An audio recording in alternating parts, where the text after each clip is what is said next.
Bonjour à tous.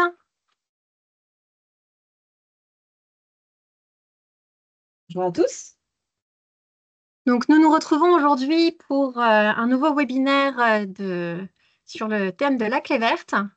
Et donc, cela fait partie de tous les webinaires qui ont lieu cette semaine et qui commencent et qui auront lieu sur le début de semaine prochaine également. Donc, vous avez ici les dates des différents webinaires. Aujourd'hui, gestion économe de l'énergie et demain, la gestion durable des déchets. Et enfin, lundi, nous aurons la gestion de l'eau. Petit rappel sur qui nous sommes. Donc aujourd'hui, je suis Alix Peignet-Chabot et j'anime avec Aurélie, qui prendra la parole un tout petit peu plus tard. Et vous avez ici toutes les autres personnes qui sont à votre disposition. Donc n'hésitez pas à nous contacter. Vous avez ici tous nos noms et nos régions de référence. Et vous pouvez retrouver nos adresses e-mail et nos numéros de téléphone directement sur la plateforme Clé Verte. Donc, comme annoncé, aujourd'hui, nous parlons gestion de l'énergie et nous allons aborder tous les critères du questionnaire environnemental concernant cette thématique et nous vous expliquerons au fur et à mesure les attentes et les éléments de justification à apporter sur votre dossier. Donc, on va rentrer dans le vif du sujet. Donc, sur la thématique de gestion de l'énergie, on a 5 sous-parties qui vont être abordées pendant ce webinaire. La gestion de la ressource, la chaleur et le rafraîchissement, les équipements, l'éclairage et les énergies renouvelables. Sur chaque page introductive de ces sous-sections, vous retrouverez en bas de page une explication du nombre de critères impératifs qui composent cette sous-thématique par référentiel selon la typologie de votre établissement. Donc, par exemple, un camping sur la thématique gestion de l'énergie va avoir 12 critères impératifs à traiter. Alors, si on démarre avec la gestion de la ressource, hop, le premier critère impératif que vous allez retrouver sur cette thématique de la gestion de la ressource, c'est le suivi mensuel de vos consommations d'énergie. Alors, ce suivi mensuel des consommations d'énergie, il se fait via l'outil Mes indicateurs que vous allez trouver sur la plateforme. Vous avez une page qui est dédiée. Vous avez aussi au niveau du critère un petit bouton qui vous renverra vers cette page lorsque vous serez au niveau de ce critère-là. Euh, il faut avoir en tête que l'on vous demande de suivre vos consommations d'électricité et vos consommations de gaz ou de fuel si vous en avez. Ces consommations-là doivent impérativement être saisies dans notre page Mes indicateurs pour qu'elles puissent ensuite être voilà, consolidées, servir à faire des ratios qui peuvent être utiles pour votre pilotage. Ces consommations, elles doivent être saisies de manière régulière. C'est-à-dire que si vous avez un relevé qui va être annuel, il faudra procéder à des relevés réguliers directement au compteur ou sur votre compte client. Il faut avoir en tête que l'ajout de factures enfin, en pièce jointe du critère ne permet pas de valider le critère, car cela ne permet pas de comparaison claire en fait entre vos consommations d'un mois à l'autre, d'une année à l'autre, qui vous permettrait d'identifier voilà, des surconsommations et d'optimiser vos consommations d'énergie. Question que l'on a souvent, s'il s'agit d'une première candidature, on vous demandera à minima d'indiquer les données de janvier à juin sur votre année de candidature, parce que parfois vous allez être un établissement qui a ouvert il y a peu ou vous n'étiez pas au courant des prérequis du label Clé Verte avant de vous lancer dans votre dossier de candidature, donc vous n'aviez pas fait de relevé régulier. Voilà, ne vous inquiétez pas. Dans ces cas-là, on se contentera des données de l'année de candidature. Sur le deuxième critère, l'installation d'un compteur divisionnaire. Alors ce critère-là, il est conseillé dans toutes les grilles de critères que vous pouvez avoir, que vous soyez hôtel, camping ou restaurant. Voilà, ce n'est jamais un critère impératif. Un compteur divisionnaire, c'est quoi? C'est un sous-compteur que vous allez installer quelque part dans l'établissement pour suivre les consommations d'énergie de secteurs spécifiquement consommateurs. Par exemple, si vous avez une laverie avec 6 machines qui tournent, voilà, ça vous permet de suivre d'un peu plus près une zone spécifique de votre établissement. Vous avez le détail dans la notice de ce qu'on appelle des secteurs spécifiques, sauna, hammam, piscine, spa, etc. Si je passe aux critères suivants, les 3 de cette slide-là sont des critères conseillés uniquement, donc ils ne sont pas impératifs pour obtenir votre labellisation en première année de candidature, mais qui peuvent être intéressants, à regarder, pour, vous orienter vers une démarche d'amélioration continue. Donc le système centralisé de gestion de l'énergie pour les chambres, et les salles de réunion, ça va être les systèmes, voilà, de ce qu'on appelle gestion technique centralisée, par exemple, gestion technique du bâtiment. Vous avez peut-être entendu parler de ces mots-là, GTB, GTC. Parfois, des systèmes de cartes clés aussi qu'on peut rencontrer dans les hôtels, vont valider ce critère. C'est un critère qui est non applicable si vous avez moins de 100 chambres. Le deuxième critère conseillé de cette slide, la réalisation d'un audit externe, d'un diagnostic énergétique. Nous validerons ce critère si vous avez réalisé un audit énergétique il y a moins de 5 ans. Et petite information, si vous avez réalisé un DPE, donc un diagnostic de performance énergétique suite à la vente d'un logement dans votre bâtiment, par exemple, si vous êtes une résidence de tourisme, cela ne validera pas le critère. Un DPE valide ce critère uniquement s'il porte sur l'efficacité énergétique du bâtiment dans son ensemble. Et puis le troisième critère conseillé de cette slide, les bâtiments ont une labellisation énergétique. Là, on entend par exemple les labels BREEAM, HQE. Voilà, vous avez l'information dans la notice qui vous en dit un petit peu plus sur ce qu'on entend par ces labels-là. Je reviens sur les questions qui ont été posées sur cette première sous-thématique. Donc, pour les établissements qui le font déjà sur Gaïa 2, il faudra quand même le reporter sur la plateforme Clé Verte, puisque les deux plateformes ne sont pas connectées, donc nous ne pouvons pas récupérer les informations de Gaïa 2. Et le groupe qui gère cette plateforme en est informé. Concernant la question sur la colonne nuitée qui fait le total des nuitées du tableau électricité et gaz, nous sommes au courant, nos développeurs informatiques sont en train de travailler à une solution, puisque effectivement cela fausse les courbes. Nous en avons bien conscience, mais cela ne sera pas retouché avant la prochaine campagne pour éviter que les données saisies actuellement soient perdues. Et enfin, concernant les labellisations énergétiques, Aurélie vient de vous les mentionner. Donc, nous passons à la thématique suivante, qui est chaleur et rafraîchissement. On veut prendre les questions, on les prend juste par écrit. Si quelqu'un d'autre a une question sur la thématique précédente, n'hésitez pas à les écrire ou à prendre les micros. Les consommations de CPCU. C'est tout ce qui va être réseau de chaleur urbain.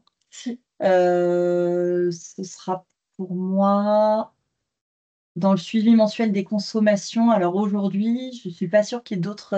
On n'a pas fait la différenciation Non. aujourd'hui sur la plateforme entre électricité, gaz et d'autres sources. Même en toute franchise, on n'a pas le solaire ou l'éolien. Donc aujourd'hui, c'est des données sur lesquelles on n'a pas, on ne demande pas cette donnée-là. On va vraiment aller sur vos abonnements d'électricité et de gaz pour l'instant. Point technique. Mon micro étant fermé. Oui. L'enregistrement du tien va-t-il se Oui. Oui, pardon. On vérifiait juste que vous entendiez bien Aurélie également. Et j'ai eu la confirmation tout à l'heure dans le chat que vous l'entendiez. Et l'enregistrement.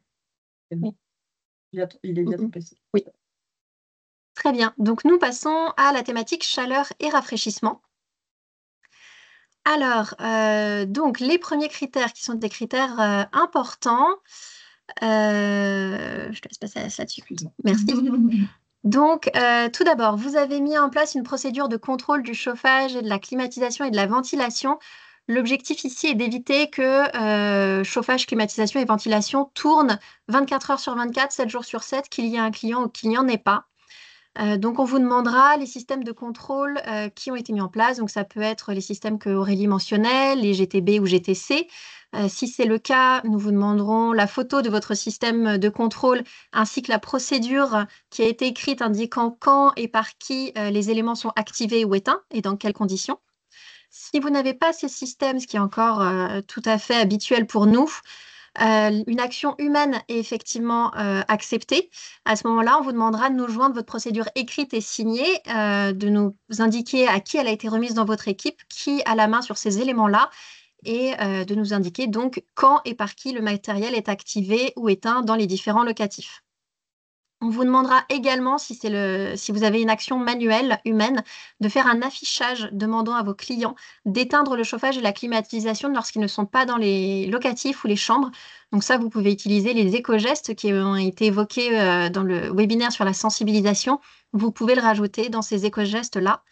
Et enfin, ce critère est non applicable uniquement si vos bâtiments et locatifs n'ont ni chauffage, ni climatisation, ni ventilation, ce qui est relativement rare, mais ce qui peut arriver. Concernant le deuxième critère, qui est donc un critère conseillé pour tous et qui n'est pas sur la grille des gîtes, chambres d'hôtes et meublés de tourisme, on vous conseille de mettre en place des systèmes d'arrêt automatique du chauffage lorsque les fenêtres sont ouvertes. Donc, c'est des systèmes qu'on appelle des systèmes de feuillure et qui vont détecter l'ouverture ou la fermeture de la porte. C'est des choses qui se mettent en place de plus en plus souvent. Ça peut être des axes de réflexion intéressants pour vous si vous envisagez des rénovations. Le dernier critère de ces slides vous demande de limiter le chauffage et la climatisation dans l'établissement. Donc là, plusieurs systèmes, hein, ça peut être GTC, GTB ou ça peut être une action manuelle. Pour rappel, le gouvernement a fait une recommandation indiquant que le chauffage ne devait pas être à plus de 19 degrés et la climatisation ne devait pas être en dessous de 26 degrés. Donc ça, ce sont les recommandations du gouvernement. Nous vous demandons de garder en tête le nombre de 22. Donc un chauffage pas plus chaud que 22 degrés et une climatisation pas plus froide que 22 degrés. Donc, si vous réglez par exemple votre chauffage à 19 degrés et que vous autorisez un +3, -3 pour vos clients, on est bon. Et si vous réglez la climatisation à 26 degrés et que vous faites +3, -3, pareil, on sera bon, voire même à 24 degrés. Donc, même chose que pour la procédure de contrôle, les éléments qu'on vous demandera pour justifier ce critère seront les photos du système indiquant les valeurs seuil et la procédure de réglage de ce système. Si vous n'avez pas de bridage, un affichage obligatoire est attendu dans chaque locatif en rappelant ces normes et ces températures. Et on vous demandera bien que le chauffage soit à proximité de la télécommande pour être sûr que lorsque le client prend en main ce système, il ait bien en tête les bonnes informations. On vous demandera également une note de service à destination de vos employés, disant qu'il faut remettre à la valeur seuil lorsqu'ils font le ménage entre deux locatifs. Toujours sur chaleur et rafraîchissement, donc un élément important hein, dans vos bâtiments, c'est le double vitrage. Donc pour le label Clé verte, on va vous demander qu'au moins 75% de tous les vitrages soient en double ou triple vitrage si les bâtiments sont chauffés. Attention, pour les gîtes et chambres d'hôtes, on va demander à ce que ce soit 100% des vitrages. Donc il faut vraiment vérifier cela. En revanche, si votre bâtiment est classé, chose aussi qui est assez habituelle vu les beaux bâtiments que nous avons en France, on va vous demander de nous fournir une attestation du classement et un justificatif des architectes et bâtiments de France qui refusent que vous changiez vos fenêtres ou qui vous imposent des exigences particulières sur ces dites fenêtres. Donc attention cependant que le classement des ABF ne vous dédouane pas de toute action, sauf si les ABF mentionnent l'interdiction totale de toute évolution. Le jury, dans les années passées, a demandé parfois un échelonnement des travaux pour mise en conformité et parfois aussi l'installation de rideaux, de volets, de films pour aider quand même à l'isolation des bâtiments. Autre critère important qui concerne les suppressions des chauffages et des climatisations extérieures. Donc ça, c'est des choses que normalement on voit de moins en moins en France, mais qu'on voit encore. Donc vous devez montrer au moment de l'audit que vous n'en disposez pas. Donc l'auditeur ou l'auditrice, en visitant votre établissement, pourra le constater. Si jamais vous avez encore des systèmes de chauffage ou de climatisation extérieure présents, on va vous demander d'en ajouter la photo et de nous dire quand, par qui et comment ils seront enlevés avec les attestations de dépôt de ces matériels. Les piscines extérieures chauffées ne sont pas concernées par ce critère, mais voilà, il faut faire attention, notamment si vous avez des terrasses couvertes chauffées, vous devez bien prouver que l'installation est bien isolée, réfléchie et prévue pour éviter les déperditions thermiques. Sinon, c'est considéré comme des terrasses extérieures qui n'ont pas été prévues pour être chauffées et donc le jury à ce moment-là pourrait le voir d'un mauvais œil. Enfin, critère concernant le fuel ou la prévision d'un plan de remplacement. Ce critère n'est pas applicable si vous n'avez pas de chauffage et on vous demande, pour justifier que vous n'avez pas de fuel, de nous indiquer le type de chauffage principal mis en place dans l'établissement.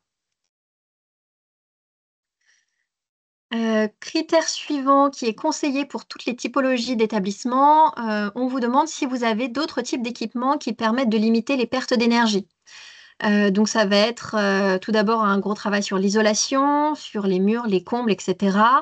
Ça va être une modulation des débits de ventilation aussi qui se développe de plus en plus, des panneaux réflecteurs de chaleur derrière les radiateurs et aussi ce qu'on voit très souvent nous dans les établissements, c'est du calorifugage. Donc c'est de l'isolation autour des tuyaux d'eau chaude ou des ballons d'eau chaude pour en conserver la chaleur et éviter les déperditions de chaleur. Donc ça, généralement, vous en avez dans quasiment tous les établissements. N'hésitez pas à regarder. Et c'est aussi des travaux qui sont pas si coûteux que ça à faire et pour lesquels vous avez généralement des aides avec les C2E. Donc n'hésitez pas également à vous renseigner sur ces éléments-là. Critère suivant, donc on est toujours sur la chaleur. La question est de savoir si vous avez des systèmes de récupération de chaleur. Donc ça va concerner les unités de chauffage et de refroidissement. Donc est-ce que vous avez des ventilateurs récupérateurs de chaleur ou VRC? Donc c'est des éléments qui récupèrent la chaleur produite par des réfrigérateurs ou une cheminée ou des éléments type pompe à chaleur. Et vous avez aussi des équipements qui vont récupérer la chaleur contenue dans un liquide, le WRA, et qui sont adaptés, par exemple, pour les évacuations d'eau chaude usée. Donc, on va récupérer les calories de l'eau chaude pour faire de l'énergie et chauffer potentiellement un autre élément ou l'eau chaude qui arrive dans la chambre ou dans le locatif. Le critère concernant les couvertures des bassins extérieurs. Donc là, on va parler de tout ce qui est piscine, jacuzzi et bassin accessible à la clientèle. Donc, vous avez différentes solutions qui existent, les bâches à bulles, les bâches aux couvertures de sécurité, les abris de piscine. Vous avez beaucoup de choses aujourd'hui sur le marché. Donc, on va vous demander de réfléchir à les couvrir donc quand ils ne sont pas utilisés pour protéger d'une part l'eau des pollutions extérieures, d'autre part pour limiter l'évaporation de l'eau, et enfin pour éviter tout ce qui est déperdition de chaleur, notamment pour les piscines chauffées. Ça a un gros impact économique potentiel pour vous. Et si ça peut vous éviter d'utiliser plus de produits chimiques. Donc c'est vraiment bénéfique au niveau de l'énergie et aussi bénéfique au niveau de l'eau que vous renvoyez lorsque vous faites les filtres de vos piscines et jacuzzi. Alors, on va revenir sur les questions. J'ai vu qu'il y en avait Gros beaucoup. morceau. Alors, donc, concernant la gestion du chauffage et de la climatisation, une programmation des radiateurs suffit pour le gîte, effectivement, mais il faudra bien nous indiquer comment, par qui est faite cette programmation et l'expliquer aussi au moment de l'audit. Pour les clims individuels et réversibles, les éco-gestes suffisent, mais on vous demandera bien à ce que les éco-gestes indiquent qu'il faut bien donc les éteindre quand le locatif n'est pas utilisé et aussi de rappeler les températures seuil que j'ai mentionnées, donc 22 degrés au plus chaud, 22 degrés au plus froid. Heu, concernant donc j'ai mentionné le +3, -3 sur les températures, parce qu'on a beaucoup d'établissements qui nous disent: «Moi, je veux pas, imposer une température à mes clients, je veux leur laisser la possibilité de faire un peu plus chaud ou un peu plus froid». Donc à ce moment-là, comme nous la limite est le 22 degrés, bah, pour la climatisation, vous faites +3 degrés, donc vous réglez à 25 degrés dans la chambre de manière générale et le client se dit: «C'est bon, j'ai la liberté de descendre jusqu'à 22 degrés pour ma climatisation». Et inversement, vous mettez à 19 degrés le chauffage dans la chambre et si le client a un petit peu trop froid, il a la possibilité de monter jusqu'à 22 degrés. Voilà, donc ça, c'est des choses qu'on voit souvent, et que les établissements nous demandent pour laisser un peu de liberté aux clients. On a une question qui demande si les notes de service, sont des éco-gestes. Alors, les notes de service sont à destination de votre personnel, les éco-gestes sont à destination de votre clientèle. En tout cas, ceux que j'ai mentionnés là. Les notes de service, on va vous les demander, pour cette partie chaleur et rafraîchissement quand c'est le personnel lui-même qui va faire, qui va régler les températures. Donc, il faudra, dans ce genre de cas, à la fois une note de service au personnel en disant attention, il faut régler à telle et telle température quand vous quittez la chambre après l'avoir nettoyée. Et il faudra également les éco-gestes à destination de la clientèle disant attention, bien éteindre en partant et respecter les températures. Alors, une question qui demande si il faut, dans le cas d'un bridage de radiateur, bloquer l'accès aux fonctionnalités du radiateur pour les clients. Si vous avez la possibilité, c'est effectivement quelque chose qu'on va recommander pour éviter que le client n'aille trop loin. Donc ça, n'hésitez pas. Au besoin, ponctuellement, si un client vraiment vous fait un scandale, vous pouvez bien entendu sortir, enfin, lui mettre un tout petit peu plus chaud ou un tout petit peu plus froid. Mais nous, les retours que nous avons, c'est qu'en fait, le 22 degrés est très bien respecté et il est tout à fait cohérent pour la totalité des établissements. Concernant la preuve pour les éléments de chauffage extérieur, prouver que vous n'en avez pas, eh bien, c'est l'auditeur ou l'auditrice au moment de sa visite qui le vérifiera avec vous. Donc, si vous en avez, n'hésitez pas à lui montrer. Et si vous n'en avez pas, mais que vous avez des espaces extérieurs, de toute façon, l'auditeur ou l'auditrice se rendra dans ces espaces et s'en rendra compte à ce moment-là. Alors, les systèmes de climatisation externe, est-ce que cela vaut pour un local technique? Alors normalement, si c'est un local technique, c'est qu'il est fermé, donc on n'est pas sur une climatisation extérieure. Donc pour moi, on est bon, si le local est bien fermé. Il peut y avoir des choses qui sont au cas par cas. Dans ces cas-là, détaillez-le bien à l'auditeur Oui, et puis, c'est lui qui annotera en fonction, voilà. voilà. Vous avez l Pour tous les sous-cas et les cas particuliers, nous, on est aussi habitués à les étudier et ça fait aussi partie de la force de la clé verte. C'est que là, on vous donne beaucoup de critères avec des grandes lignes, mais nous, tous les dossiers sont étudiés individuellement et on va étudier tous les cas particuliers. Donc, n'hésitez pas à nous donner un maximum d'informations dans vos dossiers pour que nous ayons tous les éléments en main pour pouvoir vous accompagner et vous répondre au mieux sur ces critères. Concernant à nouveau une question sur les relevés de consommation sur un hôtel, qui sera fermé 5 mois début 2025 et audité en juillet. Alors, ce que je vous conseillerais, c'est donc à partir de juillet, de mettre en place vos relevés, et de nous donner aussi toutes les informations que vous avez, depuis 3 ans sur la plateforme. En revanche, attention, si vous faites des gros travaux et que vous fermez l'établissement, si jamais vous prenez du retard, les audits n'iront pas plus loin que le 31 juillet cette année. Et donc, il faut vraiment que vous puissiez être audité en juillet. Vous ne pourrez pas être audité en août ou en septembre. Donc, dans ce cas-là, attention, tout retard pourrait mettre en danger la labellisation. Alors, concernant une question sur la preuve du calorifugage ou de l'isolation, ça peut être des devis, ça peut être des photos, ça peut être tout élément que vous jugez pertinent. Donc, ne pas hésiter à nous mettre ces éléments. La plateforme peut les absorber. Pas d'inquiétude sur le nombre de pièces jointes que vous y rajouterez. Une piscine qui n'est pas chauffée l'hiver, alors techniquement, on vous conseille quand même de les couvrir, ne serait-ce que par sécurité et aussi pour éviter les pollutions de l'eau. Donc, ça reste une bonne idée de couvrir ces piscines, même en hiver. Dans tous les cas, on est sur un critère conseillé, donc qui ne vous empêchera pas d'obtenir la labellisation clé verte. Alors, nous avons également une question qui demande si un champignon sous un chapiteau en bâche fermée est à proscrire. Tout dépendra de votre installation. Si votre installation est prévue pour avoir un système de chaleur et est suffisamment isolée, à ce moment-là, il faudra donc nous donner tous les éléments le prouvant. Et nous trancherons avec le jury sur le sujet.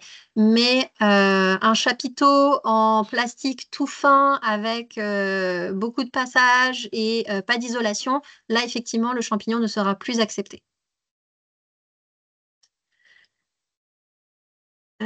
Et après, une question qui dit: «Sur notre centrale, il existe un programme au niveau des températures dans les chambres, mais c'est notre prestataire qui effectue les programmations.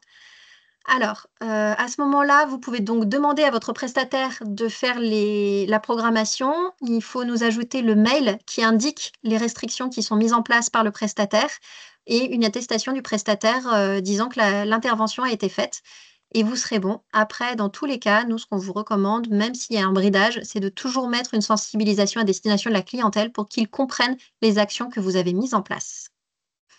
Et c'était la dernière question sur cette partie de la gestion de l'énergie. Nous passons donc aux équipements.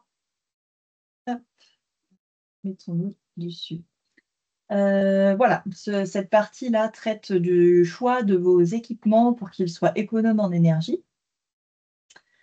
Le premier critère, qui est impératif pour toutes les typologies d'établissements, sauf les restaurants qui ne sont pas concernés par ce critère-là, porte sur la procédure d'arrêt des appareils électriques lorsqu'ils ne sont pas utilisés. Là, on se parle, par exemple, si une chambre ou un locatif n'est pas loué pendant 5 jours d'affilée, à ce moment-là, les appareils électriques peuvent être débranchés. Tous les appareils qui disposent d'un bouton on et off doivent être, mentionnés dans la procédure de votre personnel et mis en position off. Hem, alors bien sûr, il y a une tolérance pour, tous les équipements qui ne sont pas facilement accessibles. Par exemple, si vous avez un système de four encastré, on ne vous demande pas, d'aller trouver, la prise électrique, qui permettra de le débrancher. Voilà, il faut juste qu'il soit, bien mis en position off. Ayez en tête également que ce critère concerne tous les appareils électriques présents dans les locatifs. Donc là, on se parle des lampes, des cafetières, des télévisions, des frigos, des sèche-cheveux, des bouilloires, voilà. En gros, faites un petit diagnostic, un petit tour de votre locatif, regardez ce qui est branché, ce qui a un système on-off, ce qui a un système de veille et dites-vous: «Voilà, qu'est-ce que je peux faire pour réduire, les consommations au maximum dans la». Ce critère est aussi applicable dans les salles de repas, pièces communes et pièces réservées au personnel. Et lorsque le dispositif n'est pas automatique et que ça passe par un dispositif humain, un petit peu comme ce que vous aviez sur la sous-thématique précédente, par rapport aux températures, on vous demande dans ces cas-là de préparer une procédure, une note de service par exemple, qui va, expliquer à votre personnel, à quel moment et quels appareils il doit, éteindre, débrancher, mettre sur on ou off, voilà. Hem, le deuxième critère de cette slide porte sur l'entretien des appareils. L'idée, c'est d'avoir une maintenance de vos appareils de chaud et de froid parce que s'ils sont mal entretenus, il peut y avoir des déperditions, de chaleur, d'énergie, notamment, par exemple, au niveau des joints d'étanchéité, de vos frigos ou de vos fours, ou bien sur les congélateurs ou les frigos, un problème de givre qui s'accumule sur les parois peut entraîner une surconsommation d'énergie. Ce critère-là, il est impératif pour toutes les typologies d'établissements. Notez pour les restaurants que c'est un critère qui est double. Donc il y a à la fois un critère sur les joints d'étanchéité, un autre sur, de mémoire, le dégivrage, enfin voilà. Mais il est détaillé en 2 critères parce que forcément pour un restaurant, il est d'autant plus important, étant donné le matériel qui est utilisé pour l'activité. Les, documents et les justificatifs qui sont à fournir pour ce critère. Ça peut être, un registre ou un contrat de maintenance, notamment lorsque vous avez des appareils d'une puissance, qui vous impose d'un point de vue réglementaire ce contrôle. Donc ça peut être le cas pour des climatisations, au-delà d'une certaine puissance. Ça peut être le cas pour certaines chambres froides. Hem, dans ces cas-là, voilà, ce sont des entreprises spécialisées externes qui interviennent en général et vous avez un registre ou un contrat de maintenance. Lorsqu'on se parle de choses non réglementaires, un petit frigo d'appoint ou voilà, les petits frigos que vous avez dans vos locatifs, par exemple, ces contrôles-là peuvent être faits par le personnel et vous pouvez, dans ces cas-là, joindre, aux critères, votre cahier de maintenance, votre, note de service qui explique au technicien, par exemple, voilà, qu'est-ce qu'il doit vérifier et à quel moment de l'année. Hem et donc voilà, il doit vérifier le joint des réfrigérateurs, le joint des congélateurs, le joint des fours. Ça peut être aussi contrôler la surface d'échange de chaleur, sur les appareils qui produisent du froid. Par exemple, sur le frigo, ça peut être la ventilation à l'arrière parce que si elle est trop pleine de poussière, là aussi vous allez avoir une déperdition de chaleur. Et puis un petit chiffre quand même parce que c'est toujours plus parlant, sur le dégivrage. Sachez que 5 millimètres de givre augmente de 30 la consommation de votre réfrigérateur ou de votre congélateur. Donc voilà, c'est une petite action, mais avec un gros impact énergétique et sur vos factures. Si je passe à la slide suivante, un autre critère impératif pour toutes les typologies d'établissements, c'est le fait que les achats d'équipements électriques nouvellement acquis doivent être économes en énergie. Alors là, en notice du critère, vous pouvez cliquer sur la petite flèche orange qui vous dit outils et bonnes pratiques. Vous allez retrouver le document que l'on vous a mis au niveau de la slide là, qui est une synthèse faite par l'ADEME des différentes notes que vous pouvez trouver sur vos appareils électriques. Par exemple, si je prends la première colonne, voilà, on parle des frigos, et vous voyez que les classes existantes sur le marché vont de A à G. L'ADEME a mis une petite coche verte sur les lettres A à D, ce qui veut dire que côté clé verte, nous vous demandons, lorsque vous vous équipez d'un nouveau frigo, que celui-ci ait une note énergétique comprise entre A et D. Si vous achetez un frigo de note E, à ce moment-là, vous ne serez pas dans la conformité aux critères. À une exception près, nous acceptons le matériel de seconde main reconditionné qui serait à une note supérieure à celle recommandée par l'ADEME, puisque là, on a d'autres bénéfices environnementaux qui sont voilà, l'économie circulaire et la prolongation de la durée de vie d'un matériel. Comment vérifie-t-on ce critère? On va vous demander de fournir dans le dossier, en pièce jointe, les factures de tous vos achats d'appareils électriques effectués, alors soit depuis la date de validation de votre dossier si vous êtes candidat, parce qu'on considère qu'avant de déposer votre dossier, vous n'étiez pas au courant de cette règle-là et on vous laisse, voilà, vous n'aviez pas besoin de l'appliquer avant de déposer votre candidature. Si vous êtes lauréat, effectivement, là, on va prendre en compte les achats des 12 derniers mois, puisqu'on vous considère comme averti du sujet et connaissant le critère. Voilà, peut-être aussi une information, les gammes professionnelles de matériel que vous pouvez avoir dans vos cuisines sont déjà conçues pour être les plus économes possibles, et donc elles ne sont pas soumises à l'étiquette énergétique. Vous ne la trouverez pas sur l'appareil, mais ce sont des appareils qui sont validés par nos auditeurs. Enfin, dernier point, mais non des moindres, pour les campings, l'équipement de vos mobil-homes est également concerné pour l'application de ce critère, ce qui veut dire qu'il faut bien vous renseigner auprès de vos fournisseurs de mobil-homes pour qu'ils vous livrent du matériel correspondant aux classes demandées par notre label. Sachez également que certains fournisseurs acceptent de livrer du matériel sans équipement pour que vous puissiez vous-même choisir l'équipement conforme aux notes recommandées par l'ADEME. Toujours sur l'équipement, on arrive ensuite à un critère qui est conseillé pour la plupart des typologies d'établissements et non applicable pour les gîtes, chambres d'hôtes et meublés. C'est le fait d'être équipé de hottes aspirantes avec système infrarouge ou Bluetooth. Voilà, c'est ça, vous l'avez ou vous ne l'avez pas, mais sachez qu'effectivement, d'avoir ce système de hottes aspirantes avec système infrarouge ou Bluetooth permet de limiter les consommations d'énergie de votre hotte. Si vous souhaitez valider le critère, ce critère conseillé, il faudra mettre la fiche technique de votre hôte. Voilà, vous avez différents systèmes qui existent, hein, détection automatique des vapeurs. Voilà, je ne vais pas rentrer dans le détail, mais sachez qu'en tout cas, ces systèmes-là existent. Le critère conseillé suivant, alors conseillé pour les 4 premières typologies d'établissements, comme vous le voyez à l'écran, mais impératif pour les restaurants, c'est d'installer vos réfrigérateurs de manière à éviter toute surconsommation. C'est un peu du bon sens, mais il faut effectivement privilégier l'installation de ces matériels à distance des sources de chaleur. Si vous ouvrez votre frigo et votre four en même temps, forcément, vous allez avoir une déperdition d'énergie au niveau des matériels. Parfois, d'un point de vue technique et avec la place disponible, vous ne pourrez pas séparer autant que vous le souhaiteriez ces deux sources différentes. Dans ces cas-là, on vous demande d'installer une plaque d'isolant entre les deux appareils. Et puis, il est également important de disposer ce matériel de façon à ne pas obstruer l'aération, parce que là aussi, vous allez avoir des phénomènes de surchauffe et de surconsommation d'énergie. Je continue. Le troisième critère de cette slide est conseillé pour les hôtels, auberges de jeunesse, résidences de tourisme et villages vacances. Il est absent des autres grilles. Il consiste à avoir des systèmes de gestion économes de l'énergie pour vos ascenseurs.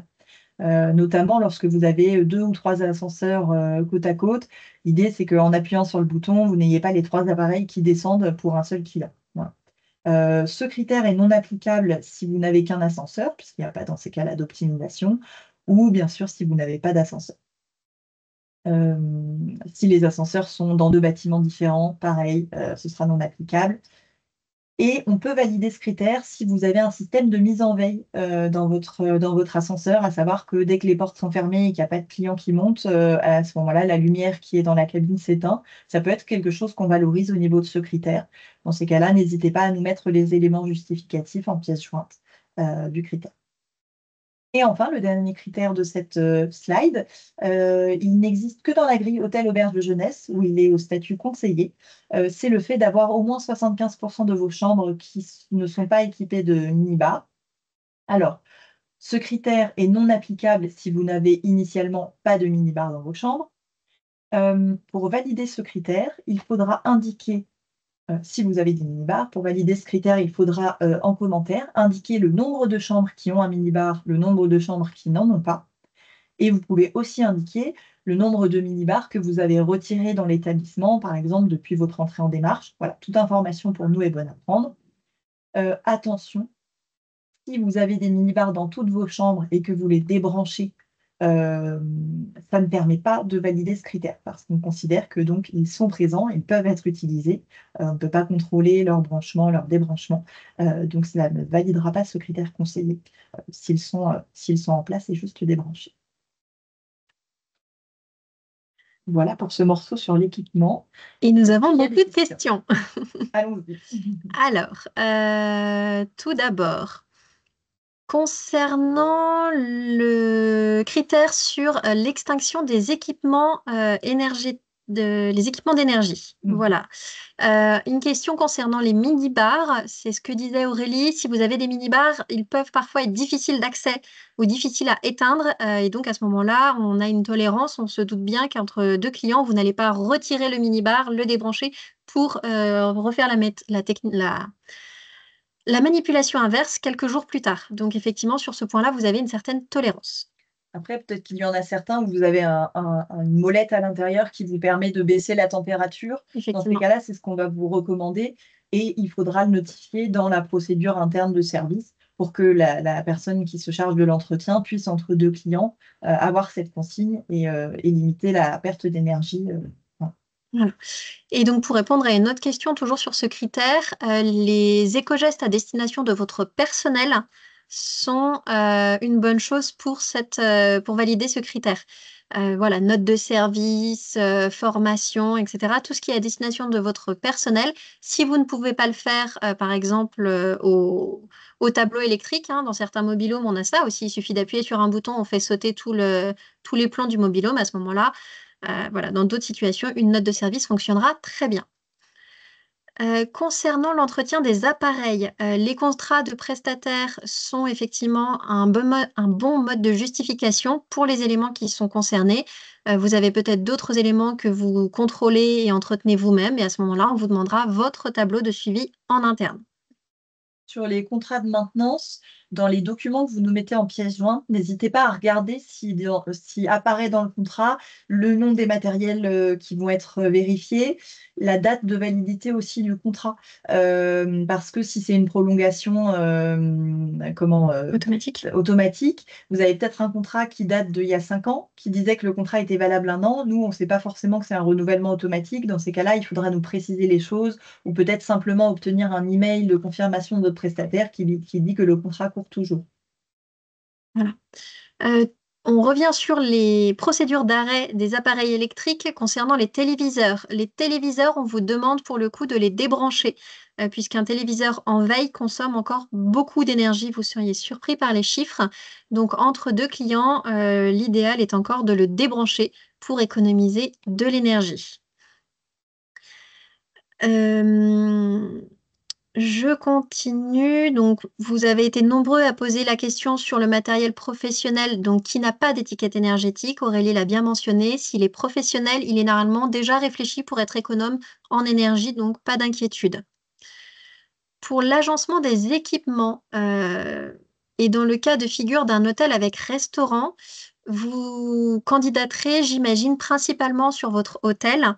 Et donc à ce moment-là, c'est la grille hôtel qui prendra le pas.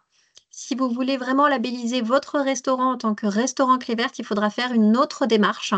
Mais si vous êtes sur un hôtel principalement, le critère sera conseillé sur l'installation des réfrigérateurs pour éviter toute surconsommation.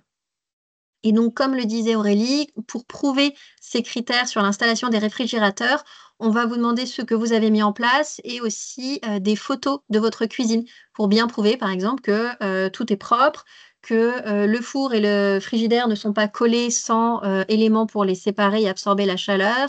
Voilà, on va vous demander un peu tout ça et l'auditeur ou l'auditrice, au moment de son passage, va aussi regarder tous ces éléments-là. Donc, il faudra aussi bien penser à les emmener dans les cuisines pour qu'ils vérifient ces points-là avec vous. Question concernant les mini-bars. Ce critère est-il susceptible de devenir obligatoire en 2027 ou avant? Alors, avant, pas à notre connaissance. En 2027, de même, nous n'en savons rien aujourd'hui. La grille des critères sera réévaluée en 2027, ça c'est une certitude. Mais sous quel angle et quel critère passera en impératif, aujourd'hui, nous n'avons absolument aucune visibilité sur cela. La grille définitive de 2027 vous sera communiquée 6 mois avant l'année 2027, donc à la moitié de l'année 2026. Concernant les mini-bars pour les établissements 5 étoiles, sauf erreur de ma part, c'est une obligation dans le classement Atout France pour avoir les 5 étoiles. Et si je me souviens bien, c'est le cas. Et à ce moment-là, ça passe en non applicable puisque vous ne pouvez pas faire autrement que de l'avoir pour avoir vos étoiles. À vérifier cependant, je n'ai plus en tête la grille Atout France. Si c'est un critère qui est compensable par d'autres points, à ce moment-là, le critère s'appliquera. Mais dans tous les cas, comme il s'agit d'un critère conseillé, ce n'est pas ça qui vous fera rater la labellisation clé verte. Si vous ne pouvez pas accéder au branchement des différents éléments, on vous conseille de réfléchir à comment faire en sorte de les éteindre. Mais si vraiment c'est impossible, eh bien effectivement, ça rentrera dans la tolérance que mentionnait Aurélie tout à l'heure. Effectivement, il y a peut-être une réflexion à avoir là-dessus. Peut-être qu'avec un système de multiprise, vous pouvez avoir un accès plus facile pour pouvoir éteindre vos équipements. L'idée, en fait, c'est de montrer que vous avez quand même réfléchi à la solution et que vous n'avez pas juste dit c'est impossible d'y accéder. Voilà, il faudra expliquer à l'auditeur la démarche engagée. Voilà. Et la question à partir de quand on coupe, Aurélie le disait, c'est si le locatif n'est pas loué pendant 5 jours consécutifs. On a bien conscience qu'effectivement, vous n'allez pas débrancher à midi pour le rebrancher à 15 heures entre un check-out et un check-in. Mais en revanche, si le logement n'est pas loué pendant 5 jours, là, il y a effectivement une réflexion à avoir sur les économies d'énergie et éviter que ces éléments restent en veille pour rien pendant 5 jours. Voilà, et nous avons répondu à toutes les questions concernant cette thématique. Nous passons à la sous-thématique de l'éclairage. Alors, tout d'abord, nous vous demandons que les halogènes soient bien supprimés. Donc, pour rappel, en 2018, une loi a interdit à la vente les halogènes et donc il vous est demandé de vérifier dans vos stocks et dans les lampes qui sont utilisées dans votre établissement. À la fin de l'année 2025, le jury ne souhaite plus voir aucune lampe halogène dans les établissements. À savoir que certaines lampes halogènes persistent à la vente car certains culots et certains types de lampes n'ont pas encore trouvé de remplacement aujourd'hui par lampe LED ou par lampe à basse consommation. Sur ces lampes halogènes-là, précisément, bien entendu, il y a une tolérance. En revanche, sur toutes les autres qui peuvent être remplacées par des choses que nous trouvons très facilement sur le marché, il n'y a plus de tolérance du jury. Donc, on vous demandera de vérifier ce qui éclaire votre établissement et ce que vous avez en stock à l'intérieur et à l'extérieur de votre établissement. Concernant le critère suivant qui est impératif pour tous les établissements, on va vous demander donc qu'au moins 75% des ampoules soient économes en énergie et au moins 50% de LED ou alors, si ce n'est pas le cas, que vous ayez un plan de relamping, donc de remplacement de ces ampoules. Donc, pour les achats de ces ampoules, on va avoir les mêmes exigences que pour les appareils électriques. Donc, la fiche ADEME dont parlait Aurélie tout à l'heure, il faudra bien la consulter et vous verrez que cette fiche prend aussi en compte les spots et les ampoules et indique des étiquettes énergétiques à respecter. Quand nous parlons d'économe, nous parlons de FLED, de fluo compact, et ce critère s'applique à l'intérieur et à l'extérieur de votre établissement.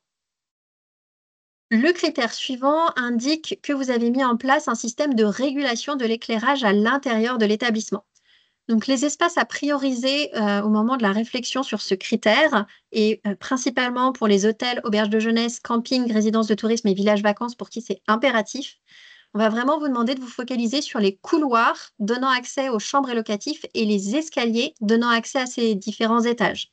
Le but ici est d'éviter que votre établissement soit allumé 24 heures sur 24, 7 jours sur 7, même quand il n'y a personne qui passe dans ces différents espaces. Donc, pour valider ce critère et pour justifier ce critère surtout, nous vous demanderons d'ajouter en commentaire les différents systèmes qui sont utilisés selon les espaces et on demandera également d'ajouter des photos de ces dispositifs en pièce jointe. Au moment de l'audit, l'auditeur ou l'auditrice vérifiera également ces éléments et donc repointera avec vous que tout est bien fonctionnel. Concernant le critère suivant, donc c'est un peu le même type de critère, mais par rapport aux lumières extérieures. Donc, on va vous demander que tout ce qui est lumière extérieure soit éteint si ce n'est pas indispensable. Donc déjà, bien entendu, il faut que ça soit éteint sur la journée. Ça, c'est quelque chose qui normalement est relativement acquis. La nuit, on vous demandera que tout ce qui est éléments décoratifs et façades soit éteint durant la période creuse. Donc, vous avez sûrement des moments où vous n'avez plus aucun client qui arrive. Et donc, on va vous demander de faire en sorte qu'à ce moment-là, il n'y ait pas d'éclairage intempestif et superflu. Les allées et chemins, on va vous demander également, dans l'idéal, de les équiper de détecteurs de présence ou à minima d'une minuterie ou d'une horloge crépusculaire réglée pour éviter l'éclairage en heure creuse. Bien entendu, pour des cas de sécurité, on peut accepter que des cheminements, des parkings ou des portes soient éclairés en continu la nuit. Bien entendu, ils devront être éteints le jour. Et si c'est pour raison de sécurité, on vous demandera bien de nous spécifier qui vous a demandé de les maintenir éclairés et pourquoi. On a déjà eu des cas comme cela au jury et le jury les a étudiés et est tout à fait compréhensif sur ce genre de cas particulier. Concernant les parkings, encore une fois, on vous demande qu'ils soient bien éteints la journée et on va vous conseiller de mettre en place des détecteurs de mouvement ou des éclairages restreints sur les plages horaires les plus calmes de la nuit. Attention sur les parkings, il est possible que que cette partie de ce critère soit renforcée dans quelques années, puisque les éclairages en extérieur ont un impact fort, notamment sur l'énergie, mais aussi sur la biodiversité.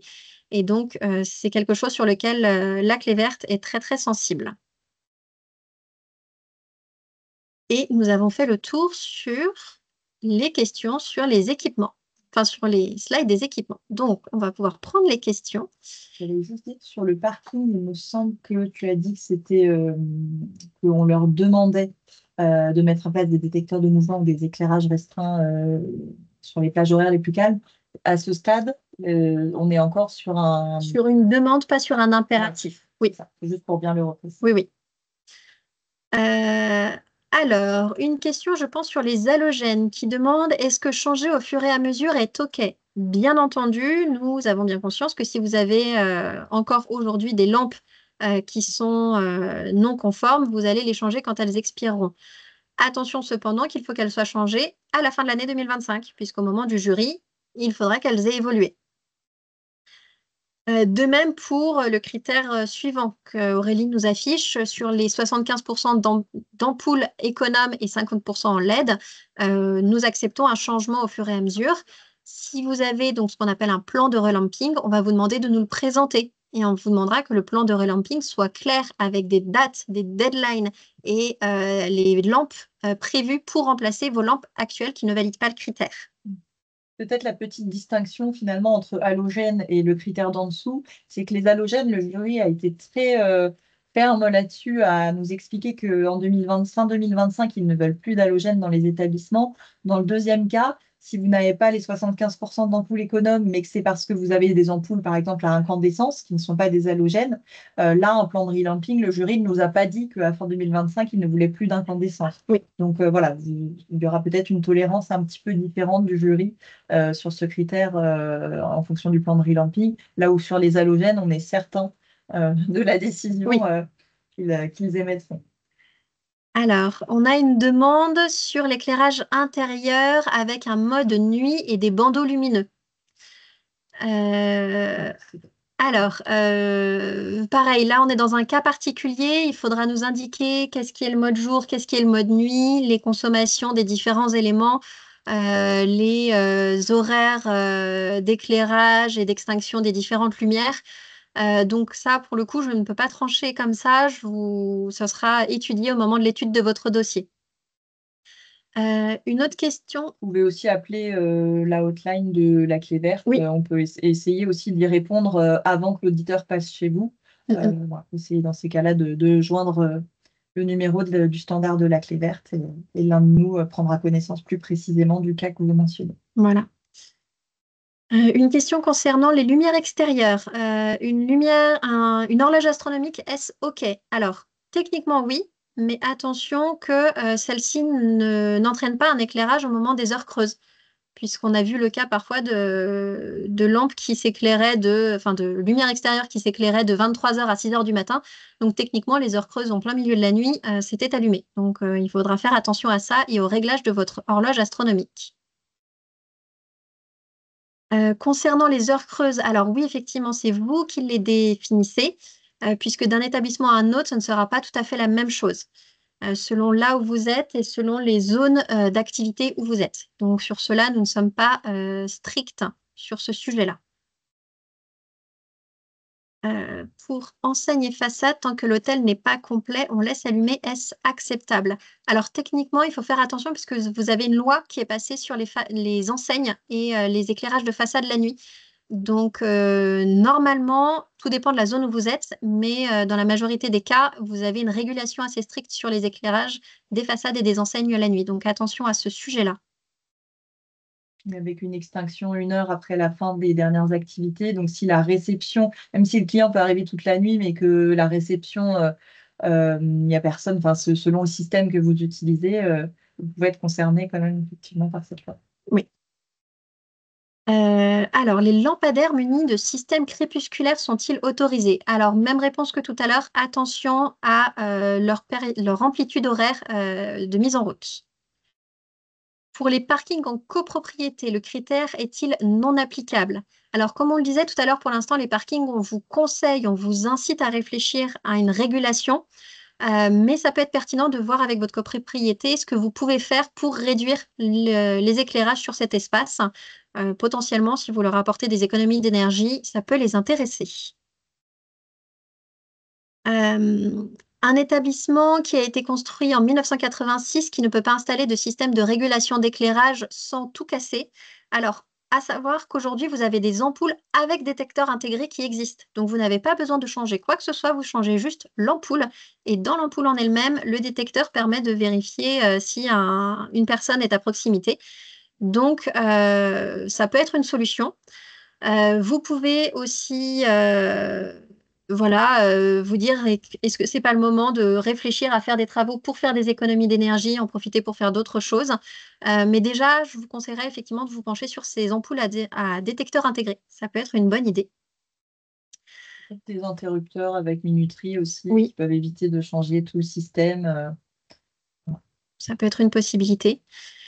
Une horloge programmée selon la luminosité. Donc là, je pense qu'on est à nouveau sur les lumières extérieures. Même chose que tout à l'heure. Attention à ce qu'elle ne soit pas allumée sur les heures creuses. Et nous pouvons passer à la thématique des énergies renouvelables. Alors, sur cette thématique-là des énergies renouvelables, les trois critères qui vont suivre sont conseillés pour l'ensemble des typologies d'établissements. Le premier porte sur l'approvisionnement en énergie renouvelable ou écolabellisée à 50%. Donc là, si vous vous approvisionnez, par exemple, en énergie solaire photovoltaïque en solaire thermique, voilà, si vous avez des panneaux solaires. Si vous vous approvisionnez auprès de fournisseurs d'électricité qui produisent de l'énergie à partir d'éoliennes, d'hydraulique, de géothermie, de biomasse, voilà, de biogaz, et il y en a à l'appel. Tout ça peut permettre de valider ce critère conseillé. On vous demande dans ces cas-là de joindre aux critères la justification des attendus. Ça va être soit si l'énergie est produite en local, une photo de vos panneaux solaires, par exemple, et puis une explication de ce que vous autoconsommez ou ce que vous devez acheter au réseau externe pour compléter. Voilà, qu'on se rende compte si on est vraiment sur les 50% ou si on est en dessous. Si vous achetez à un prestataire, à ce moment-là, on vous demandera de joindre la facture ou le contrat qui mentionne cette part d'approvisionnement en énergie renouvelable ou écolabellisée. On vous a mis ici sur la slide le label Vervolt qui est poussé par le gouvernement et qui met en avant des offres qui sont vérifiées comme étant d'énergie renouvelable ou écolabellisée. Je préciserai ici, puisqu'on a parfois la question, si vous avez un éclairage extérieur avec des poteaux, des lampadaires solaires, ce critère-là ne sera validé que si 100% de votre éclairage extérieur est solaire. Parce qu'on avait parfois des campings qui avaient 2 ou 3 petites bornes voilà, avec de l'éclairage solaire. C'est trop anecdotique pour pouvoir valider ce critère-là. Ensuite, vous avez le critère suivant qui est encore un cran d'au-dessus. Hein, si vous produisez ou vous approvisionnez à 100% en énergie renouvelable ou écolabellisée, même justificatif que précédemment, mais indiquant que 100% de votre énergie provient de sources renouvelables.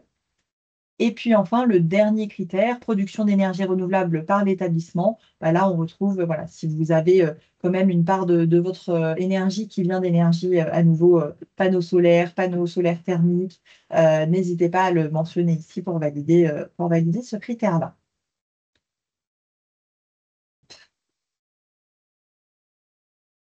Ouais. On va être au bout de notre webinaire. Peut-être juste une dernière précision. On est passé sur les critères, ça va vous faire beaucoup d'informations.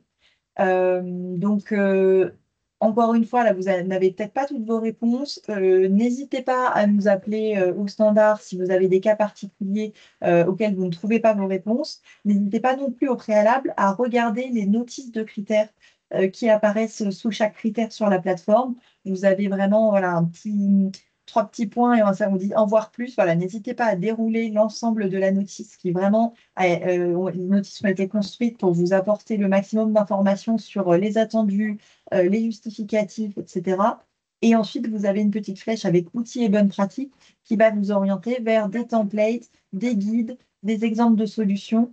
Voilà, donc si vraiment ça ne vous apporte pas la solution, n'hésitez pas à nous appeler. Et puis, pensez vraiment cette démarche-là comme ayant un audit de vérification. Et donc, dites-vous que nous, les auditeurs et nous, équipe Clé Verte, dans tous les cas, sur ces critères, nous aurons besoin de connaître les actions que vous mettez en place. Et pour cela, nous avons besoin que vous les expliquiez en commentaire et que vous joigniez des photos ou des documents justificatifs. Si vous avez cette logique-là en tête au moment de constituer votre dossier, alors vous aurez certainement moins de critères impératifs qui seront dévalidés en sortie d'audit. Voilà, et ça vous permettra vraiment d'être là dans la bonne logique de travail. On a eu des questions encore Oui. à nouveau. Un établissement qui dit si nous avons du LED en chambre, devons-nous forcément mettre des ampoules à détection? Alors attention, le critère sur la régulation des éclairages intérieurs ne concerne pas les chambres et locatifs. On est vraiment sur les couloirs et les escaliers donnant accès à ces couloirs en priorité. Donc ne vous inquiétez pas sur vos chambres, nous n'y touchons pas sur la régulation de l'éclairage. En revanche, n'oubliez pas que vous avez un critère qui vous dit que soit vous avez un affichage, soit vous avez une politique pour éviter que tout soit allumé dans les chambres des clients lorsqu'ils ne sont pas utilisés. Une autre question qui nous dit que s'il y a un prix négocié par le groupe et le propriétaire et qu'il est impossible de faire autrement pour les approvisionnements en énergie. Le critère ne passe pas en non applicable, il passe en non, mais c'est un critère conseillé, donc il ne met pas en danger votre labellisation. En revanche, ça peut être quelque chose sur lesquels vous vous dites, bah voilà, dans les 5 prochaines années, j'aimerais arriver à retourner la réflexion et à mettre en place ce type de contrat pour mon fournisseur en énergie.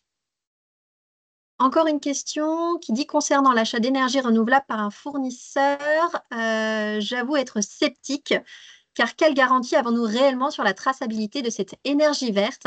Alors, il faut savoir aujourd'hui que dans le système français, on ne peut pas savoir exactement d'où provient même l'énergie que nous utilisons.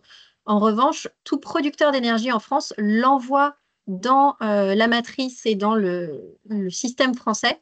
Et donc, quand vous avez un contrat pour, par exemple, 50% d'énergie renouvelable, ça veut dire que le même montant que ce que vous achetez est obligatoirement produit. Donc, ce n'est pas pour autant que vous êtes sûr que c'est les panneaux solaires que vous financez qui envoient directement l'énergie dans votre établissement. Mais en revanche, ce que vous payez est mis exclusivement dans de l'énergie renouvelable. Donc, il y a quand même un fort contrôle sur ces éléments-là aujourd'hui. La loi française est quand même assez bien faite. Donc, ça reste quand même pertinent de réfléchir sur ce genre de sujet-là. Et en regardant sur le site Vervolt du gouvernement, vous avez l'information aussi en fonction du fournisseur. Voilà, qu'est-ce qui a été fait? Donc, par exemple, sur la slide que vous avez à l'écran, il y a eu un audit du fournisseur et vous avez le nom du fournisseur. Voilà, vous avez un peu plus d'informations si vous êtes sensible à ce sujet-là. Je vous invite vraiment à aller regarder cette page-là. Une autre question qui dit, qu'en est-il si les panneaux de chauffage ne concernent que le chauffage sanitaire? Et là, même chose, là, on vous demandera plus de précisions sur exactement l'organisation de votre établissement. Comme ça, je ne saurais pas vous répondre en toute franchise. Je défile. Est-ce qu'il est possible de récupérer le doc de présentation? Alors, vous aurez le webinaire qui est enregistré, qui sera disponible. Dessus, vous aurez accès aux slides. En revanche, sauf erreur de ma part, il n'est pas prévu aujourd'hui que les slides soient disponibles. Je pense enfin, oui, je n'ai pas l'information. On verra si dans ces cas-là, ce serait mis sur la même page que celle des Ouais. webinaires. Mais dans tous les cas, le webinaire sera accessible, donc vous pourrez revisionner toutes les slides les unes après les autres, même en nous mettant en mute. Voilà. Donc ça, c'était les dernières questions. On est au bout de la présentation. Peut-être que, comment on est niveau temps? On est... On a dépassé. Ah bah voilà. Donc effectivement, à ce moment-là, on ne va pas ouvrir les micros pour prendre des questions supplémentaires. Merci pour votre attention. Encore une fois, n'hésitez pas à consulter les ressources qui sont sur la plateforme, à nous joindre si vraiment vous ne trouvez pas les réponses dans les outils qui sont mis à votre disposition. Et puis, juste pour rappel, donc, vous avez encore demain le webinaire sur la gestion durable des déchets et puis lundi, le webinaire sur la gestion de l'eau, tous les deux à 14 heures, avec les liens pour les inscriptions si vous ne vous êtes pas encore inscrit sur notre site lacléverte.org. Voilà, donc n'hésitez pas. Et puis, on vous souhaite un bon travail sur tous ces enjeux passionnants du tourisme durable. Merci à tous. Merci.